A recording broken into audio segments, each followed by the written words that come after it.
ସକାଳୁ ସକାଳୁ ମୋତେ ଏତେ ଜଲ୍ଦି ଉଠିବା ପାଇଁ କ'ଣ ପାଇଁ ପଡ଼ିଲା କହୁଛି ଶୁଣନ୍ତୁ। ସକାଳୁ ସକାଳୁ ମୁଁ ଉଠି ଝଟାପଟ ଗାଧୋଇ ଫ୍ରେଶ୍ ହେଇ ଠାକୁରଙ୍କ ଘରେ ପହଞ୍ଚିଗଲି। ଠାକୁରଙ୍କୁ ପୂଜାପୂଜି କରିସାରି ଯେହେତୁ ମୋ ପୁଅ ଅଛି, ମୋ ପୁଅକୁ ଗେଲ ନକରି ମୁଁ କୁଆଡ଼େ ବି ସାଙ୍ଗମାନେ ବାହାରକୁ ଯାଏନି, ତା ସହିତ ଗେଲ ହୋଇ ତାପରେ ମୁଁ ତାକୁ ବୁଝେଇ ସୁଝେଇ ମୁଁ ପହଞ୍ଚିଗଲି ରୁଟି ତରକାରୀ ଖାଇବା ପାଇଁ। ରୁଟି ତରକାରୀ ଟିକେ ଖାଇଦେଇ ମୁଁ ଫଟାଫଟ ରେଡ଼ି ହେଇଗଲି ବ୍ଲକ୍ ଯିବା ପାଇଁ।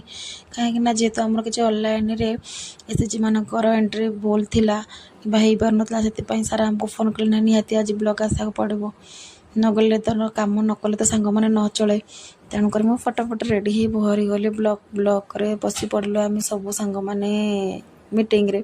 ତାପରେ ମିଟିଂରେ ସାର୍ ଯେତେବେଳେ ଚେକ୍ କଲେ କି ଅନଲାଇନ୍ରେ କିଛିଟା ଆମର ଭୁଲ ରହିଯାଇଛି, ତାପରେ ଯେଉଁ ଗାଳି ବର୍ଷଣ ହେଲା ନ କହିବାଟା ବହୁତ ଭଲ। ତାପରେ ଯେହେତୁ ଭୁଲ ରହିଯାଇଥିଲା ସେଥିପାଇଁ ସାର୍ଙ୍କୁ ଆମେ ଭୁଲ ମାଗି ଆଉ ନେକ୍ସଟ ଟାଇମ୍ ଏମିତି ଭୁଲ ନ ହେବ ସେ କଥା କହି ସାର୍ଙ୍କୁ ଠିକ୍ରେ କାମ କେମିତି କ'ଣ ବୁଝିକିନି ଘରକୁ ଆମେ ସେଇ ଖରାରେ ରିଟର୍ଣ୍ଣ କରିଥିଲୁ।